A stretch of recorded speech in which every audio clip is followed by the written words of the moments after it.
Bang, bang. Welcome, guys, to the DFS Dads podcast for week 15 of the NFL season. I cannot believe it is already that long into the season. Seems like we just started. If you haven't already, please subscribe, hit the like button on YouTube, and check us out on Twitter and Facebook at the DFS Dads. And as always, check out our website, dfsdads.com. All right, jumping into week 15. Is there anything that jumps off the board for you, Price, for this week? Tom Brady immediately. Looking at the matchup he has, he's only 6,600 against that trash Falcons defense. He's going to light them up. And then I believe Ronald Jones is out because of COVID. He broke his finger and had to get surgery, but he's out because of that. So, Fat Leonard hasn't really done much in the last, 2 months. So look for Brady to throw a ton because they have Keshawn Vaughn and LaShawn McCoy behind those two guys, and there's no good running backs there.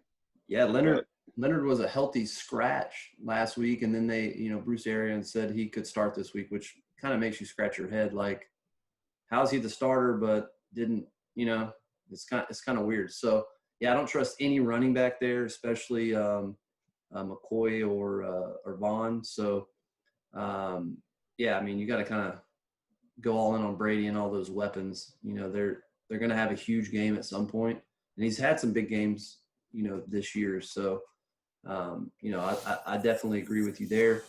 It's only the two of us dads tonight. Chris is taking hiatus, and Price is actually joining us from Disney World in Florida, hence the jig setup there by him. So yeah, I'm on my phone. Get a different angle. That beard is looking wild there in Florida. There you go. All right. So he's still got his Huck shirt on though, so he wears those everywhere. Gotta stay on brand. I brought 7 of them for the 8 days I was going to be here. All right, so QBs, we'll jump right into it. I'll kind of jump start us here. I know you like Tom Brady. One guy that really jumped off to me when I looked at it to start the week, especially in a cash core type of setting, was our boy down in New Orleans. Taysom Hill is going against KC. Should be a high-scoring game, and he's actually, he threw for almost 300 yards. He obviously has the running ability. I just think it's a game where, he's going to have to use the full repertoire to try to keep up. I know they said Breeze possibly. What's the status on him? I haven't really. He got activated from IR, but I don't think he's going to play. I mean, the dude fractured 11 ribs. There's no reason to have him come out and play. Taysom hasn't been bad. But yeah. I did see Michael Thomas is hurt and didn't practice again today. So that should at least keep his running ability up higher. If you don't have Michael Thomas, you're then relying on Traquan Smith and Emmanuel Sanders. Yep. So I like Taysom. I just think he has a good floor for a cash play. He has a lot of ways not to burn you, as opposed to some other guys like a Goff or a Phillip Rivers or Matt Ryan, who they don't throw touchdowns. Then generally, they're not running for a ton of yards. A sneaky one for me is Kyler Murray. He's kind of gotten down there in that range where you're like, really, really tempting, 7,000, and going up against Philly, who's not bad, especially up front. But I just think that he can exploit DeAndre Hopkins. Slay's been slayed, for lack of a better word, by the big receivers that he's faced. We know Metcalf beat him up, and then who was it the next week that did the same thing? I forget who it was, but it was back-to-back weeks. He just got lit up. So DeAndre is a top 5 wide receiver, and so I look for them to really try to exploit that shutdown corner mentality, if you will. And so, I think Kyler Murray is a great play at 7,000 because he still has the legs. I mean, he could easily run for 100 yards in a touchdown. He ran 13 times last week. That's the second most on the season. It wasn't as productive, but, I mean, you get 13, 14 rushes from him at that price point. Yeah, volume, right? But then you look at it, only 500 more. You got Lamar Jackson, who now all the rest of their wide receivers beside Dez popped for COVID. So, I mean, they're going to be running the ball a lot. Jacksonville's garbage. Mm-hmm. So I would expect him to pop off. And then And the only thing you worry about there is the actual running game, you know? Yeah, well, I mean, obviously can't throw, but with Jacksonville, it doesn't really matter. And so Gus Edwards, they could just run Gus, all of them. Dobbins, and even Mark Ingram might look good against Jacksonville again. Let's not get too crazy. Yeah. Anybody else that – I mean, I'm looking down at the bottom, and nobody's really like just – Bitch, again. Yeah, I mean, he's played really well. They're in a good spot. Did he play against them a couple weeks back, or was that still I think it was Nick Foles that played Minnesota. I don't remember. It was like week 10 or 11, so he didn't get to face them. It was kind of a low-scoring game, you know, back – it was like 17-13 or something. I don't expect it to be that way this week. So, you know, I think you know, Cousins and a Mitch, that could be one of those games where people look back because they played, you know, 4 weeks ago or whatever it was and say, you know, it was 17-13. But I think it's kind of just one of those weird games that happened every now and then. And so I think, you know, that's a matchup to target right there, especially in GPP. You could go, you know, Mitch and Allen again and then run it back with Thielen or Jefferson or Irv Smith. I think Rudolph's didn't practice with his foot again. So, you know, there's a lot of options in that game. Yeah, there are. And I'm partial to Mitch. That's about it. No, not really. And then obviously going on to running backs, Derrick Henry is the stud of studs. He's just super expensive. I mean, 9,500, but he gets to face the trash Lions defense, which is hard to pass up. And then I actually really like Kamara this week. He got, 7 balls last week? Yep. He looked back on track, got a rushing touchdown. Especially if Michael Thomas is out. Love Jonathan Taylor. He's going to destroy my Texans. Yeah, I have him locked in my early lineup. Did an early build, and I try to fit Henry and Taylor because I just think they're both, you know, they're going to get 25 carries and they should get over 100 yards and 1 or 2 touchdowns. I mean, I think you can. You just have to get cheap in a couple spots, which I think you can this week. Yeah, so Taylor's one of those. He's been intriguing because it's like he started off with a bang, right? When we went all in on him that week 2, I believe, and he smashed, and then he's kind of just fluctuated real bad. But then the last few weeks, he's 20+ carries every week, or at least 3 out of the last 4. So 90 yards back week 11, and then they had a bye week 13, or he was out, I think, week 12. So week 13, 90 yards again, and then 150 last week, obviously, and smash. So, yeah, the Texans are garbage against the run, and so I like him definitely there. What do you think about Montgomery? I mean, I know you hate the guy. No, he's not good at football. Yeah, I know, and I had a conversation with one of my buddies, and we're going to have him on the pod one of these days. And he was all over Montgomery last week, and I told him he was stupid.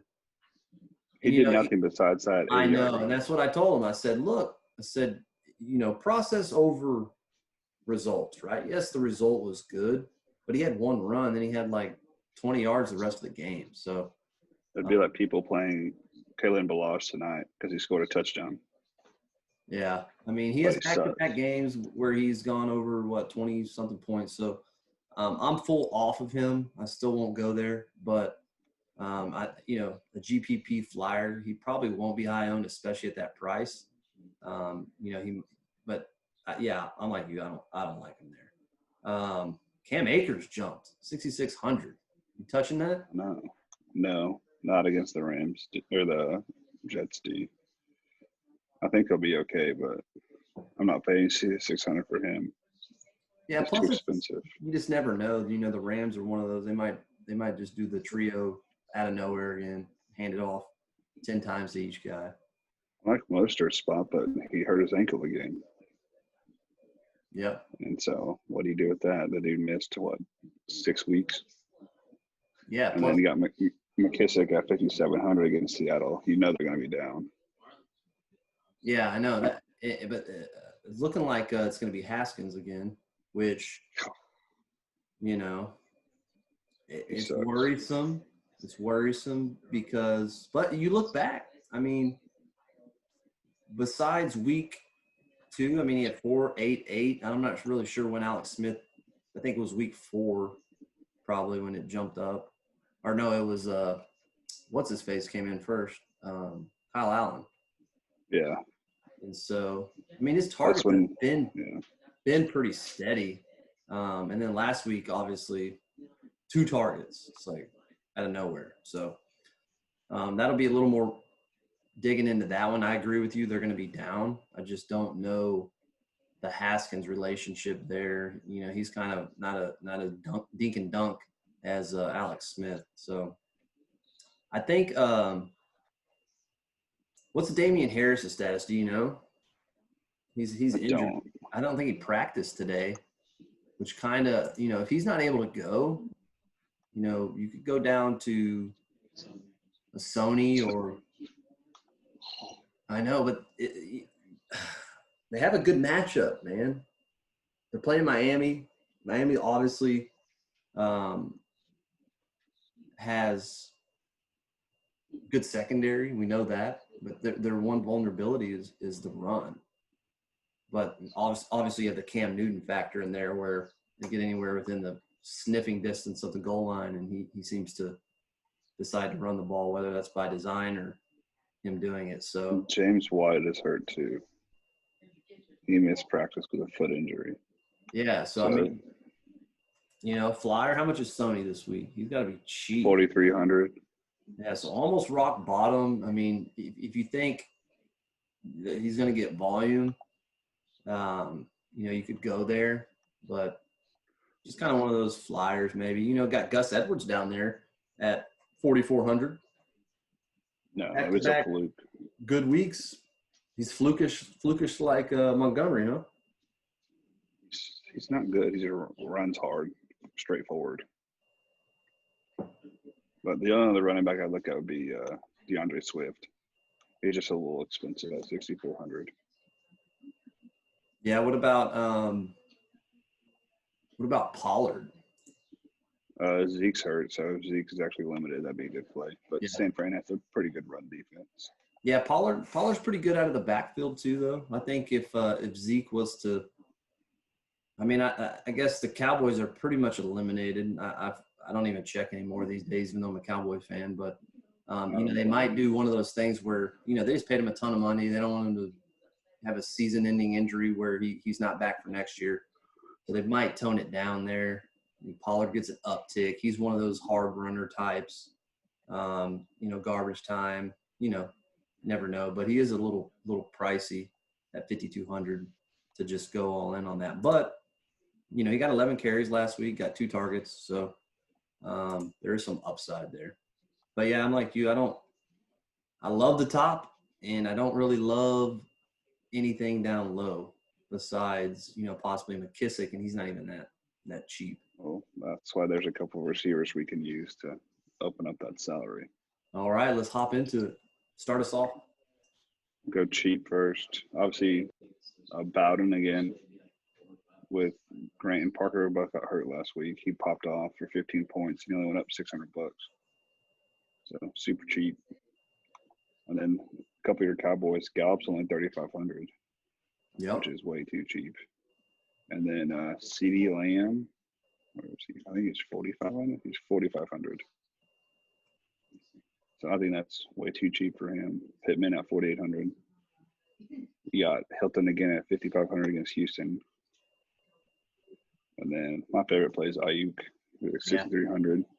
Debo's out, and he's been like a top 4 wide receiver the last month. Yep. He's been awesome.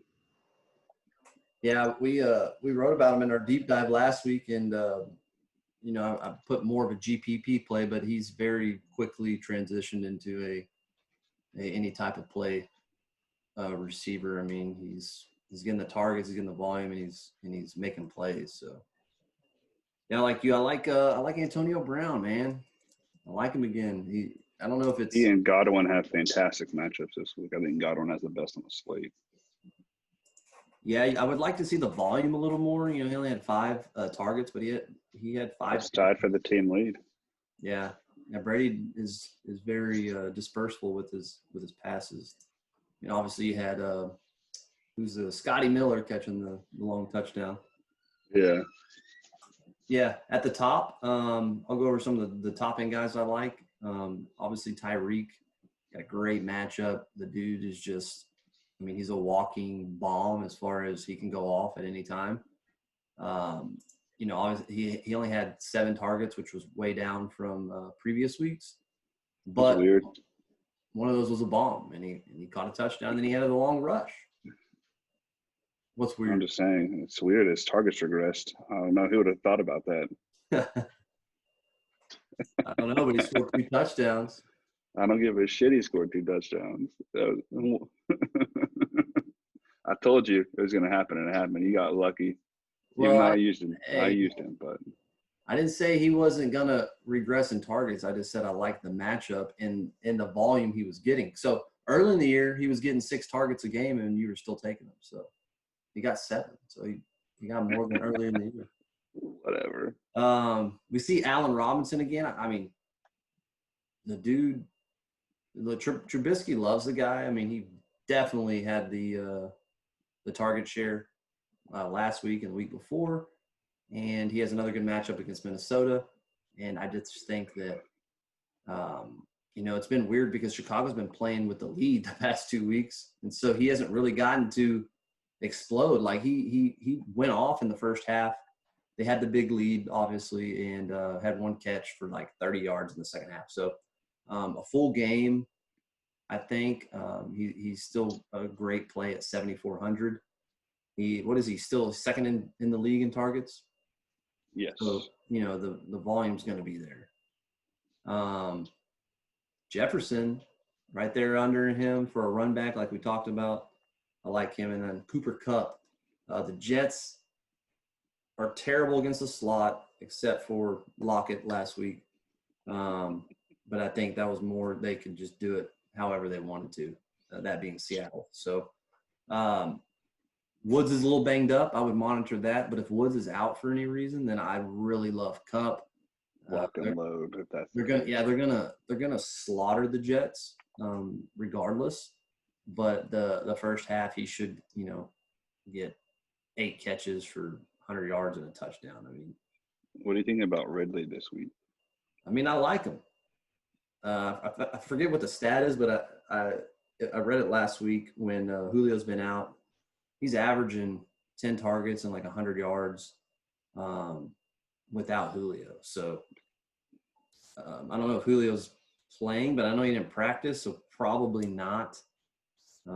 Obviously, if they don't practice on Thursday and he had a hammy and he was out last week, it just doesn't really bode well. I don't see it happening. So yeah, I mean, I love Ridley. He's 8,200, so he's up there, but he's their best weapon. I mean, he's going to get the volume. You know, Gurley. Isn't that crazy how expensive he is? Yeah, it really is. I mean, but you look at last week, 124 and a touchdown. The week before, 100. Obviously, and he is averaging the 3rd most fantasy points of wide receivers on the slate. Yeah, and just nuts. And you know, you look at the Falcons; they're not going to run the ball on Tampa. They're not. Gurley looks 80 years old again. I think Irv Smith has been the best back out of the 3 the past couple of weeks. So, you know, it might be a Calvin Ridley show, depending on how Tampa plays it. But I like Ridley, a big receiver. And then one other guy I'll go over before we get to jump into the tight ends is Terry McLaurin. I know he's got Haskins back there, but Haskins and him did well early in the year. He's going to throw it to him. He's going to give him opportunities, and you know, it's playing Seattle, so they're going to be trailing. They're going to be chunking it. McLaurin is by far the best weapon there. I just feel like you know, he had back-to-back down weeks, and he should you know, have a bounce back week, in my opinion. Obviously a great GPP play or MME because of the unknown at quarterback, but I think he's in a great spot to pop off. I'm with you on that. Tight ends. How do you say no to Kelsey? Tell me that.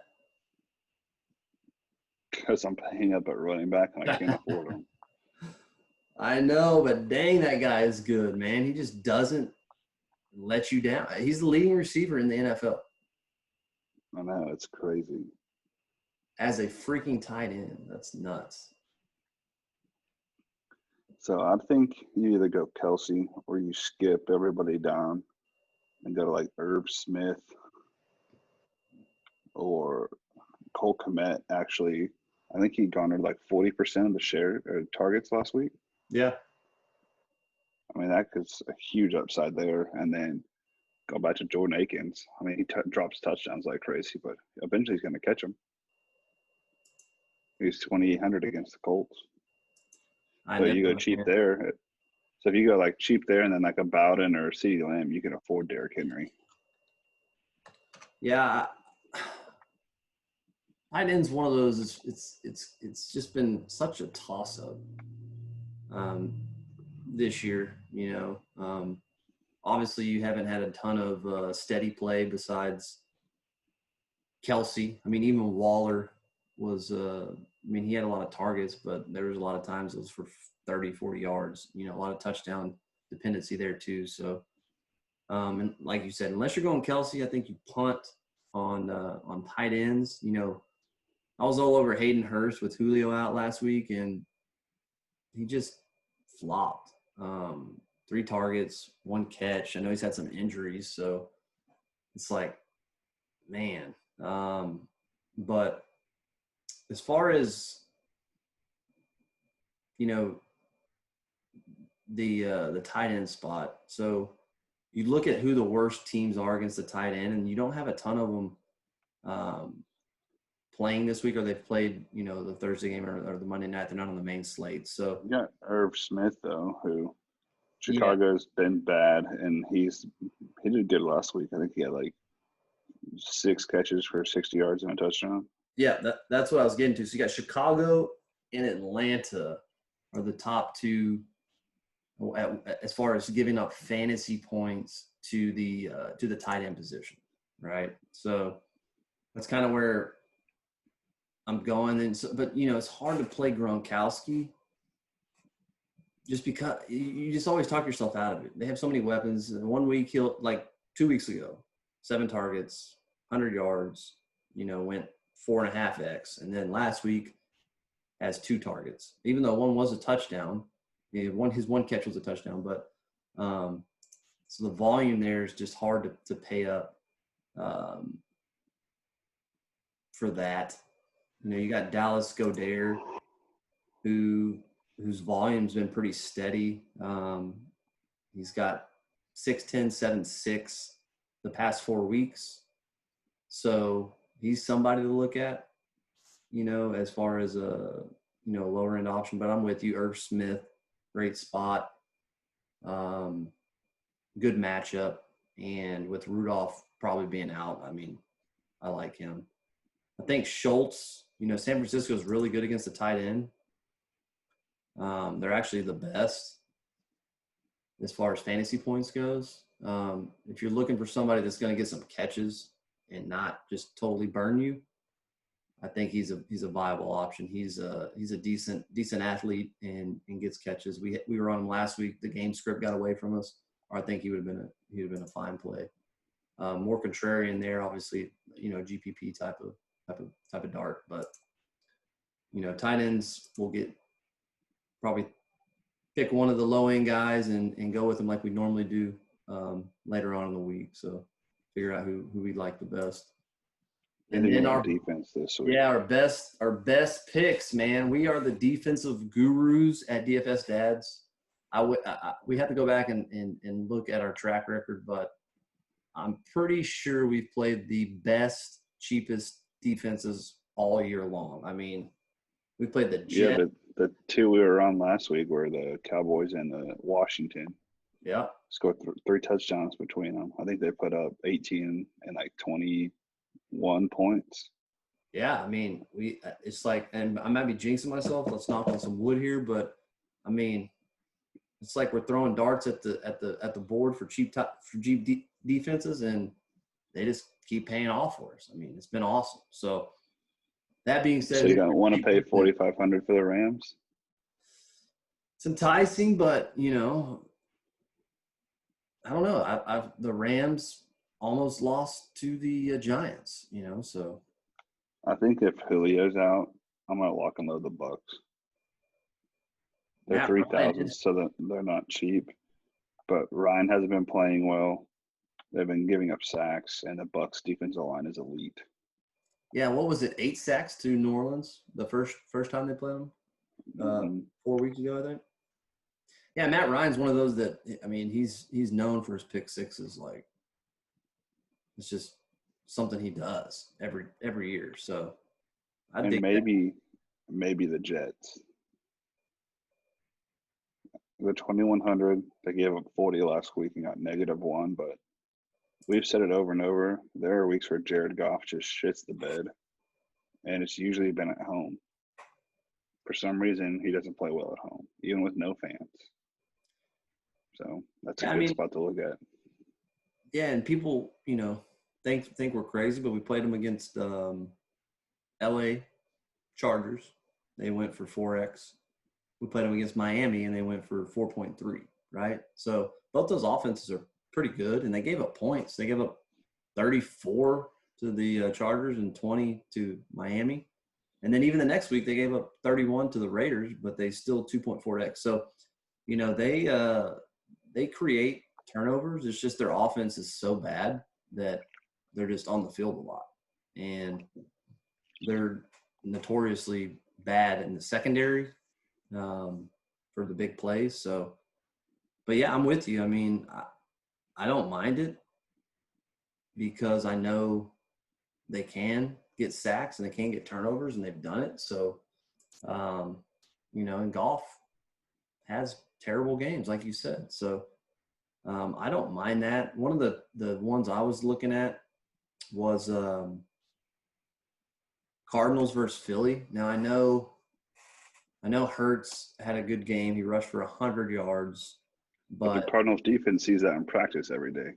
Yeah, and so that's what I'm saying. So they're used to that aspect of the game, and I just think you make Hurts have to throw, and bad things are going to happen. I don't think he's an elite passer by any means. We saw it at Alabama. That was one of the reasons, and so he relies on his legs a lot, and so I just think that they could force him into some bad spots, and so.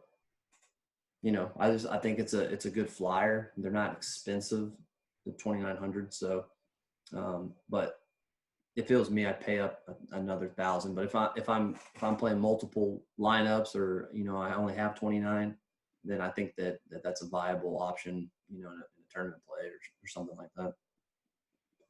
Sure. So yeah, any parting words before we do our stacks of the week, which you'll want to watch after this show's over? Yeah, just give us a follow on Facebook and Twitter at the DFS Dads. We put a lot of free content, and we'll have our stack video out shortly. And let's get ready to make some money. I like this week. Cool. Then in our Slack, we'll do a little breakdown of the Saturday game, the 2-game slate. Since we don't get to play with the Packers, who we've been loving all season. But I feel like it's going to be a good week. It's some interesting pricing, but I think there's some good ways to attack it. Good deal. All right, guys, bang, bang. Let's make some money.